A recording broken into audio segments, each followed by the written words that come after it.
Bismillahirrahmanirrahim. Assalamualaikum warahmatullahi wabarakatuh. Welcome back to my channel, teman-teman. Selamat datang di domba kita. Selamat datang juga di TNG Farm Klaten ya, teman-teman ya. Oke. Untuk yang kemarin kita sudah sampai di seri 10 ya, teman-teman. Untuk diskusi atau edukasi ternak bersama Bapak Eko Utomo. Kali ini kita akan lanjut di seri yang ke-11, teman-teman. Untuk pembahasan di seri 11 kali ini kita akan membahas tentang pentingnya SOP ya, teman-teman ya. Jadi biar tertata semuanya untuk peternakan kita, teman-teman. Kita sudah bersama Bapak Eko Utomo. Halo, selamat pagi Pak Eko. Pagi Mas Satya. Halo rekan-rekan sahabat domba kita. Siapa? Untuk kabarnya hari ini gimana Pak Eko? Sehat? Sehat. Bagus. Alhamdulillah. Oke Pak, untuk di seri yang 11 ini ya Pak Eko ya, kita akan membahas tentang pentingnya SOP ya Pak ya. Ya, pentingnya SOP, Standard Operating Prosedur. Procedure. Nah, itu. Monggo Pak Eko bisa langsung dijelaskan untuk teman-teman semuanya Pak Eko, untuk pentingnya SOP di dalam peternakan kita Pak Eko. Gitu Pak Eko. Monggo. Oke, SOP itu kan istilahnya itu kan istilah bule ya. Boleh Pak. Standard Operating Procedure. Jadi kalau di bahasa Indonesia kan itu adalah prosedur kerja yang standar. Prosedur kerja yang standar. Ya, kenapa itu menjadi penting gitu ya? Ini saya sebelum jawab itu saya ini dulu Mas ya, saya kasih contoh yang lain. Siap, dulu. monggo, Jadi Pak. saya itu kalau ngecek atau benchmark ke sebuah peternakan yang lain gitu ya, itu yang saya amati apakah si peternakan itu punya SOP enggak? SOP, Pak. Kalau dia nggak punya SOP, itu saya anggap peternakan yang masih sangat awam ya, pemula sekali gitu ya. Betul, karena kalau peternakan tidak punya SOP, standarnya tidak ada, kerjanya juga nanti tidak pasti karena nggak ada standarnya gitu ya. Nah, kemudian pertanyaannya kan menjadi gini nih, sebelum nanti kita bahas ini, Pak Eko, kalau kemudian peternakannya itu peternakan yang kecil gitu ya. Kan banyak nih masyarakat, mungkin juga rekan-rekan yang menonton channel YouTube domba kita itu yang ternaknya di bawah 10 ekor gitu ya. Atau juga di bawah, bahkan di bawah 5 ekor. Loh, memangnya perlu memiliki SOP. Itu kan bukannya untuk peternakan yang besar, yang modern gitu kan. Sekarang saya kembalikan ke teman-teman gitu ya. Jadi kebetulan kok yang ngepasi ya, ini wawancaranya, diskusinya ini di seri ke-11 ini Mas ya. Ini kok sebelum Hari Raya Lebaran. Benar. Nah, pada saat Hari Raya Lebaran itu seringkali terjadi kesibukan Pak buat peternaknya. Wall itu Pak. Peternaknya misalnya ujung jalan, mudik segala macam. Nah, kemudian ternak ini kan setiap hari tetap harus makan. Betul Pak. Tetap harus dirawat Mas ya. Betul. Nah, kemudian yang dilakukan misalnya dititipkan, bisa ke saudara, bisa ke tetangga, atau ke orang lain. Nah, pertanyaan saya kemudian, yang namanya ternak itu dirawat dengan sebuah proses dan kebiasaan. Nah, kalau kemudian kita titipkan ke tetangga itu tidak tahu misalnya kapan harus jam makan. Jenis pakannya seperti apa, urutan pakannya seperti apa, jumlahnya seberapa banyak. Jadi kalau kemudian Anda nitip 2 hari, 3 hari, kemudian pulang mendapati ternak Anda kocar kacir, ya jangan bingung, jangan heran. Karena apa? Nggak ada standarnya. Betul. Nggak ada standarnya. Nggak ada, Pak. Betul, Pak. Jadi orang ngira-ngira aja itu. Dipikirnya kalau ngasih makan asal kasih makan. Komposisinya berapa banyak, misalnya ramban, kasih aja ramban sekian, rumput sekian sesuai dengan perkiraan yang dititipin. Nah, Kemudian prosesnya gitu. Kalau misalnya ya, kalau di kayak seperti di TNG itu yang ngasih yang namanya silase itu di awal. Atau kalau nggak silase di awal, misalnya kita kasih misalnya pakan kering di awal, baru hijauan. Loh itu bisa aja nanti dibolak-balik loh. Oke, Pak. Kalau dibolak-balik kemudian stres lah ternaknya atau tidak terbiasa, akibatnya kesehatan akan terganggu. Terganggu, betul. Nah, jadi fungsi dari SOP itu yang paling penting adalah menstandarisasi proses kerja. Kalau tidak, nanti proses kerjanya kacau. Nah, makanya kemudian kalau saya tanya ada peternakan tidak punya SOP,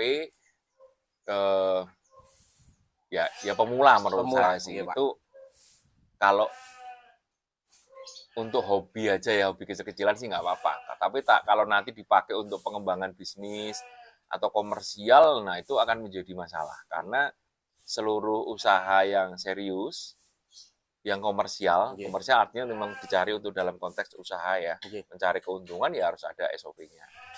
Nah kemudian pertanyaan berikutnya loh Pak Eko, kalau kita punya SOP, apakah harus ditulis? Nah, ini lagi ya. Jadi yang namanya SOP itu tidak harus tertulis loh, Mas Satya. SOP itu ada di dalam otak kita. Nah, tadi, jadi ini, walaupun kita misalnya ternaknya cuma 5 ekor, ada SOP-nya. Oh, gimana caranya memberikan pakan? Bagaimana kalau misalnya ada kondisi melahirkan? Itu ada proses-prosesnya. Ada, Pak. Ada misalnya, tapi dalam otak kita, ya nggak apa-apa. Yang penting ada prosesnya. Dan proses itu, SOP itu harus selalu diperbaiki agar dari hari ke hari makin bagus. Karena apa? Kan berdasarkan pengalaman, pengetahuan, sharing dari tempat yang lain itu akan diperbarui terus-menerus. Kayak di TNG itu SOP-nya udah revisi kelima, Mas. Dalam kelima, Pak. Revisi kelima. Nah, itu kurang dari 4 tahun kan, TNG usianya kan 3 tahun setengah ya. 3 tahun itu revisinya udah revisi kelima. Jadi banyak kan. Jadi selalu dilakukan perbaikan-perbaikan. Nah artinya apa? Boleh aja sih nggak ditulis ya teman-teman ya. Tapi kalau yang di bawah 10 ya, kalau di atas 10 please deh. Saran saya untuk ditulis. Ditulis ya Pak ya. Nah kemudian apa plus minusnya kalau misalnya tidak ditulis? Ya simple lah ya, kita nggak perlu ditulis, ngetik-ngetik, ngeprint, nempel-nempel gitu kan. Tetapi negatifnya kalau kemudian tadi ya pada waktu nitip ya, nitip ini kan nggak cuma lebaran ya. Kalau kita bepergian ada halangan satu dan lain hal gitu ya, kemudian harus menitipkan ke orang. Kalau itu tidak ditulis, yang terjadi kita harus ngasih briefing. Nah, misalnya ke tetangga atau saudara-saudara, tak pasrah ya. Kamu untuk ini ngopeni 2 hari ini ya domba saya sebanyak 6 ekor ini ya. Tolong nanti begini. Sesudah ini begini. Nah karena nggak ditulis, nganggo tuh, iya Mas, iya Kang, iya Pak D, Pak Le, beres, beres. Lali kacau balau ya. Jadi aku kacir lagi gitu ya. Iya betul Pak. Jadi ya bolehlah Pak Eko, nggak apa-apa ya Pak ya, nggak apa-apa nanti pokoknya saya yakin kalau nanti saya tinggalkan, saya titipkan ke orang tua saya, anak saya, saudara saya, tetangga atau orang lain itu nanti briefingnya pengarahannya jelas yo, nggak apa-apa. Yang penting Anda harus yakin. Tapi balik lagi, kalau itu di atas 10 ekor, saya sarankan ditulis. Nah, yang wajib hukumnya, tadi kan disarankan kalau dikerjakan sendiri. Iya, betul Pak. Nah, yang wajib hukumnya untuk menuliskan SOP. Tadi SOP kan tidak tertulis ya Mas? Iya, betul. Yang wajib hukumnya untuk menuliskan SOP jika ada ABK yang kerja untuk Anda. Itu teman-teman. Nah, artinya misalnya kalau standarnya TNG ABK misalnya di atas 50 ekor. Ada ABK-nya 1. Kalau 100 ekor misalnya ada ABK-nya 2. Dan seterusnya ya. Wajib hukumnya ditulis. Karena apa? Yang pertama, manusia itu, ABK itu termasuk manusia. Dan manusia itu sering lupa. Nah, ditulis. Orang ditulis seperti ini loh, Mas. Nah, ini aja ya, masih bisa lupa loh. Nih, yang tertempel nih. TNG itu punya banyak banget. Ada 30 lebih nih. SOP-SOP seperti ini. Kadang-kadang juga sudah ditempel ya, Pak ya? Ditempel aja lupa. Oke. Itu, dibriefingkan, udah ditempel. Itu bisa lupa, apalagi kalau enggak ditempel. Lebih lupa lagi. Jadi kocar-kacur. Jadi gini loh. Kalau misalnya SOP-nya itu tidak dilakukan atau standarnya tidak dilakukan, itu nanti ya pasti jelek hasilnya. Pasti hasilnya jelek. Contoh misalnya bahwa setiap, ini salah satu jenis SOP ya, Mas. Oke, betul, Pak. Bahwa setiap cempe yang baru lahir di SOP-nya TNG nih. Oke. Yang pertama, kurang dari 30 menit harus menyusu kolostrum induk. Jika tidak bisa menyusu, harus segera dibantu. Nah, dibantu itu apa misalnya? Kolostrumnya diperah, diberikan. Atau cempenya dipegang, disusoni. Nah, supaya apa? Imunitasnya langsung aktif. Kalau nggak ada SOP-nya dibiarin 2 jam, 3 jam, koet, nyesel 5 bulan hilang. Waktunya. Rugi loh, 5 bulan. Langsung makan lama ya, Pak ya. Berikutnya, ini masih sering banget saya ketemukan di YouTube, komen, FBG komen. Cempe saya tiba-tiba ngatang-ngatang kaku, jepiping semua kakinya. Kenapa? Tetanus. Itu sampai sekarang itu belum ditemukan obatnya. 99% wafat almarhum koit jadi bangkai. Nah, itu teman-teman.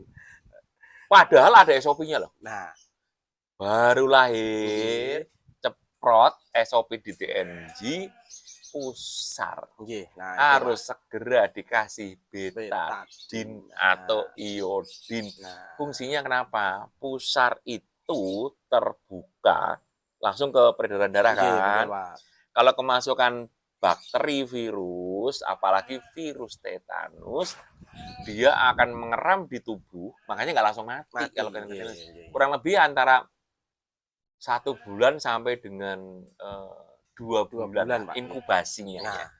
Nah, mati, ngatang-ngatang kaku. Di TNG itu di awal-awal dulu pernah sekali, Mas. Pernah sekali ya, Pak. Itu bukan karena nggak ada SOP-nya, SOP-nya sudah ada, nggak disiplin. Nah, tadi ya, awal dikasih, kalau di TNG, itu 2 hari sekali, sampai pupus, Mas. Sampai pupus. Sampai pupus artinya apa? Pupus atau puput ya? Puput. Kalau orang Jawa bilang ya. Pupus itu apa namanya? Lepas sendiri. Kan nutup kan, perutnya jadi nutupnya. Itu udah aman, nggak apa-apa. Udah nggak usah dikasih lagi. Nah, dikasih. Kalau yang lebih rajin lagi, setiap hari juga boleh. Di TNG kan efisien juga ya, supaya nggak terlalu banyak kerjaan. Itu 2 hari sekali. 2 hari dan sekali aman, Mas. Sampai sekarang nggak pernah kejadian tetanus. Mantap. Nah, kalau itu nggak ditulis, nggak ngerti, kelewatan. Di TNG pernah sekali kelewatan. SOP kedua misalnya di kelahiran. Nah, itu penting ini, Pak. Sesudah lahir, ketuban udah keluar, misalnya. Induk itu harus segera dibersihkan bagian belakangnya, alat kelaminnya, pantatnya, ekornya, dan juga si cempe dari darah, dari cairan. Nah, kenapa coba?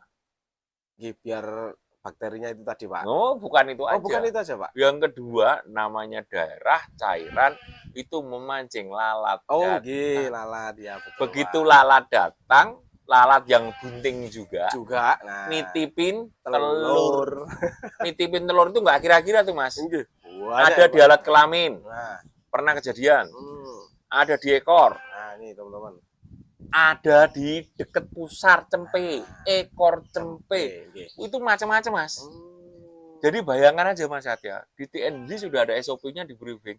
Itu kadang-kadang kelewatan sih sudah enggak ya. Membersihkannya kurang bersih. Masih kena. Ya nggak banyak lah, sekarang udah jarang, tapi ya masih, wah ketahuan nih, ada. Harus segera diobatin. Ya itu namanya SOP begitu. Nah, itu SOP itu perlu dilakukan. Anda bayangkan, kalau kemudian Anda lagi nitip kepada saudara, terus itu Anda kan agak jelimet ya. Jelimet, kalau hanya di briefing dia nggak ngerti, nggak dilakukan, pulang-pulang kemudian udah terlanjur kena. Nah, tinggal nunggu koit. Kalau nggak standing, kalau nggak bermasalah. Jadi teman-teman, saran saya bikin standar operating prosedur. Nah, standar operating prosedur dibuat dari apa? Oh, langkah-langkahnya seperti ini. Di TNG sekarang ada sekitar berapa? Ya, hampir 30 SOP lah. Hampir 30 SOP. Nanti kalau Anda yang berkunjung ya, kalau Anda yang berkunjung ke TNG, kemudian udah ketemu sama saya, ngobrol-ngobrol segala macem, saya cek memang serius, saya kasih SOP-nya TNG gratis. Tuh, teman-teman. Tapi kalau cuma minta Pak Eko, saya minta dong di YouTube. Aduh, nggak saya kasih. Saya nggak tahu Anda serius atau tidak loh.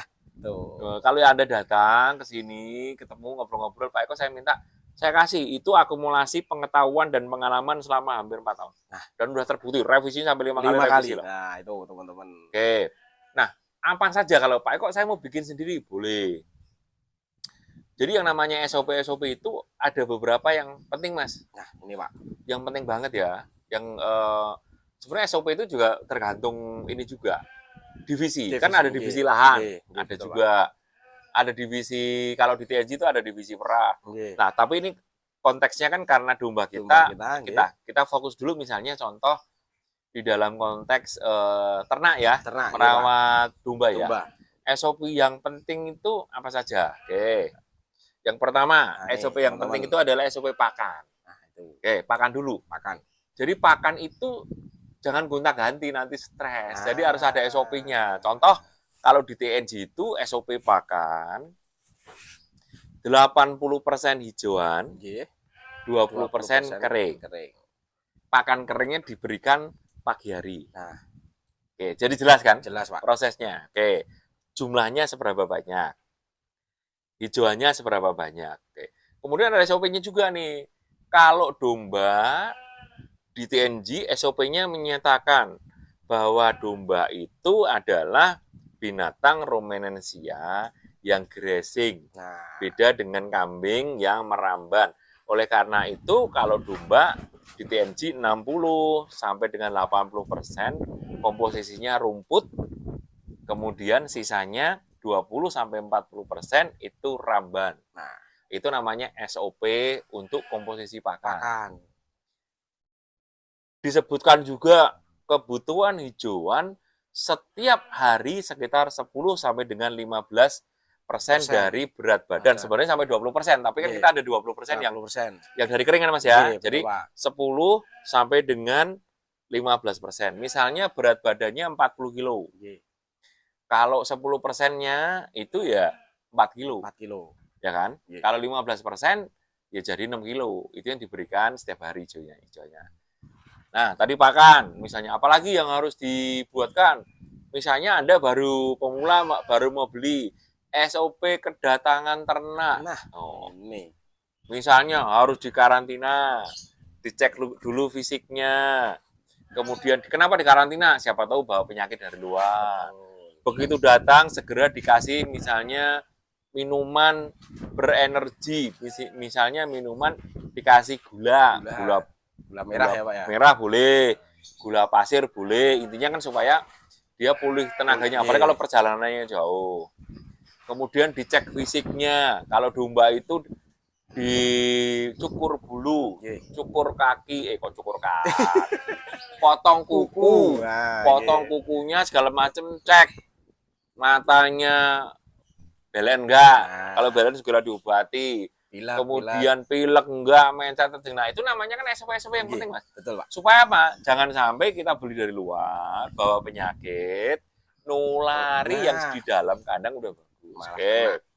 Itu SOP kedatangan. Nah, sesudah SOP kedatangan misalnya SOP koloni kawin. Nah, ini juga penting. Ini sudah beberapa dibahas ya. Dibahas, Pak. Di seri sebelumnya. SOP koloni kawin. Jadi domba yang dimasukkan koloni kawin kalau diri itu bobotnya minimal 30 kilo. Itu juga SOP loh ya. Betul.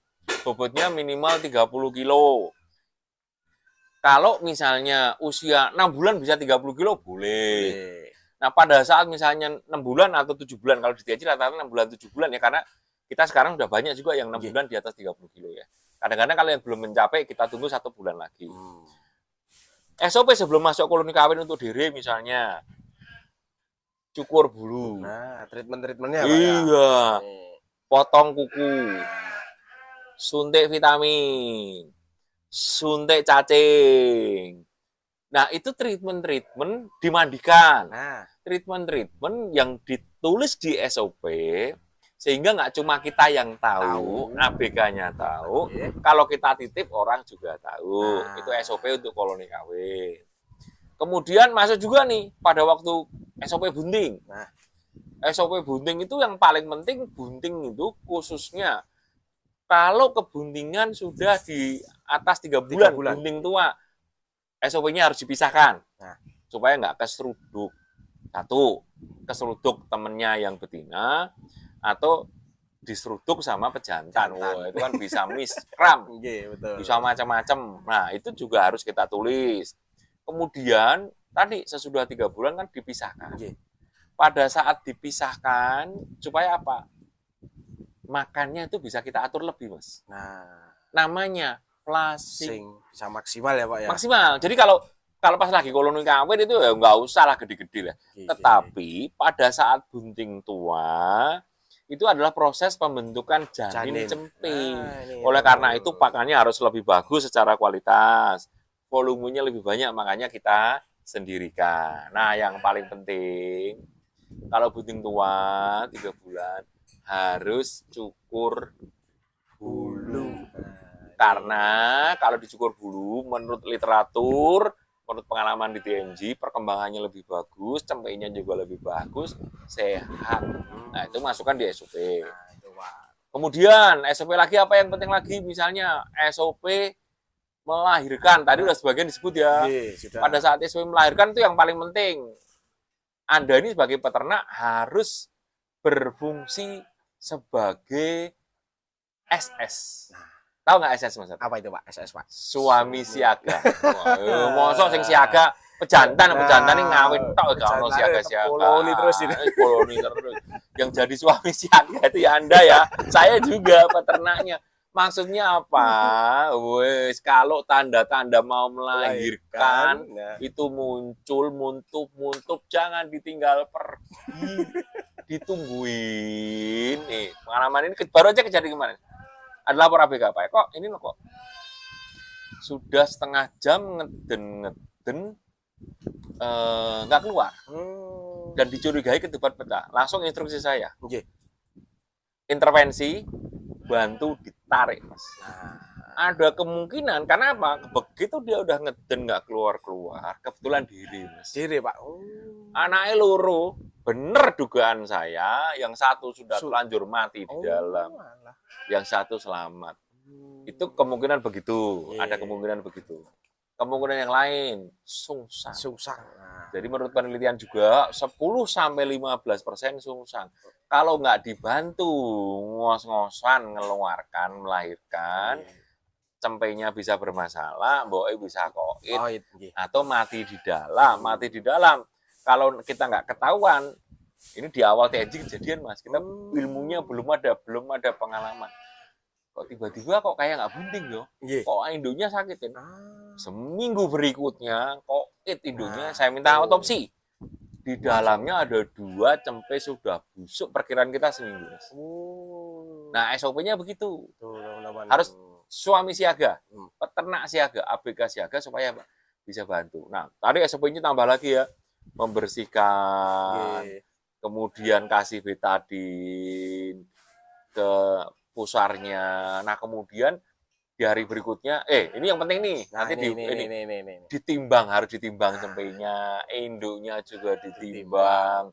Kemudian induknya itu ini kan selama bunting nggak boleh dikasih obat cacing yang umum ya. Ada sih sekarang di TNG itu ada obat cacing untuk indukan yang bunting ada.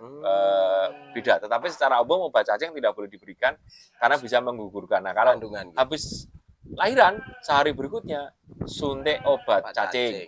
Kalau di hari yang sama disuntik oksitoksin. Oksitoksin itu fungsinya membersihkan kandungan supaya cepat keluar. bersih semua. Hari kedua suntik vitamin, suntik yang obat cacing. Obat cacing. Oke. Dengan demikian semuanya bagus. Sambil dipantau seberapa banyak susunya keluar. Jadi kalau anaknya 2, susunya jelek, nah artinya apa? Intervensi lagi. Kita sebagai peternak, SOP-nya adalah jika susu kurang, maka kita harus memberikan tambahan susu. Makanya ini sesuai dengan kayak nggak masuk di seri Mas ya. Yang mana Pak? Peternak domba kalau mau sukses menciptakan sampai yang unggul itu kemarin ya Pak. Nah, pelihara 1 sapera. Sapera. Tadi kalau kurang harus ditambahkan susu. Betul. Tadi artinya apa? SOP kelahiran. Nanti ditambah SOP yang lain Mas. SOP pembesaran, SOP penjualan, SOP crib feed. Wow, itu SOP itu yang sering kita lakukan, ya harus ditulis. Tadi fungsinya adalah supaya standar dari proses kerja kita itu baik dan benar. ABK-nya juga ngerti, kalau yang punya ABK. Kalau nggak punya, nanti kalau ada orang titipin, ya udah ditempel, Pak nanti ngikutin ini ya, Mas, Dik, tetangga, saudara, gitu, supaya kemudian prosesnya nggak kacau. Betul. Nah, itu pentingnya SOP gitu, Mas. Nah, ini Mas Satya. Mungkin untuk pembahasan SOP kira-kira ya udah cukup ya. Cukup ya. Kira-kira ada pertanyaan apa ya yang kira-kira muncul di teman-teman ya, teman-teman kawan-kawan kalau domba kita ya. Dari video-video yang sudah tayang sih Pak, kebanyakan sih juga pertanyaan-pertanyaan dari teman-teman atau komentar-komentar itu ya seputar perawatan sih Pak. Perawatan, sama juga. Seputar perawatan. Contoh nih misalnya SOP perawatan. SOP perawatan itu di TNG misalnya bahwa sejak usia 1 bulan itu cempe sampai yang jantan-jantan ya, sebulan sekali dikasih obat cacing. Nah, karena apa? Karena apa kan di TNG itu secara mayoritas itu kan hijauan. Pak. Hijauan itu mengandung telur cacing. Nah, makanya misalnya sebulan sekali kasih obat cacing. Karena apa? Nutrisinya nggak rebutan antara ternaknya dengan cacing. Terus kemudian untuk indukan-indukan itu ya, itu dikasih vitamin. Vitamin ADE misalnya. Itu ini perawatan. Indukan yang sedang bunting sebulan sekali disuntik kalsidek. Kalsium supaya nggak ambruk. Kan banyak kejadian bunting ambruk ora iso tangi. Wah, kocar kacir kita. Saya pernah dulu di awal-awal ya pernah. Nah, SOP perawatan ditulis juga tuh. Supaya kemudian kita tahu apa yang harus kita lakukan. Atau misalnya yang SOP perawatan yang cukup genting ya. Nanti dibahas di seri yang agak lebih dalam misalnya. Berikutnya ya Pak ya. Misalnya SOP penanganan kembung lah. Wah, nanti kita bahas di yang khusus perawatan ya. Ya kira-kira gitu Mas ya. Siap. Oke Pak, untuk pembahasan pentingnya SOP yang ada di kandang kita kemungkinan sudah cukup jelas ya Pak ya. Ya, nanti kalau mau butuh tanya seperti biasa di kolom komentar ya, teman-teman ya. Dan bagi teman-teman yang mau SOP dari TNG, monggo bisa langsung merapat ke kandang, ketemu sama Bapak Eko Utomo, nanti akan dikasih SOP-nya TNG teman-teman, seperti yang sudah ditempel-tempel di beberapa titik yang ada di kandangnya TNG Farm ini. Oke, terima kasih Pak Eko untuk waktunya pagi ini Pak Eko. Sama-sama Satya. Sudah diedukasi lagi kita sama teman-teman yang lain Pak Eko. Semoga bermanfaat untuk kita semuanya Pak Eko. Siap, sukses semua buat rekan-rekan. Nah, gitu. Oke. Gitu dulu ya teman-teman untuk video kali ini di tema pembahasan pentingnya SOP yang harus kita jalankan di kandang kita teman-teman. Oke, semoga bermanfaat untuk kita semuanya. Yang baru bergabung atau yang baru ketemu dengan channelnya Domba Kita, silahkan langsung subscribe karena subscribe itu gratis teman-teman. Oke, salam ternak, salam sehat, salam sejahtera hanya di Domba Kita. Assalamualaikum warahmatullahi wabarakatuh.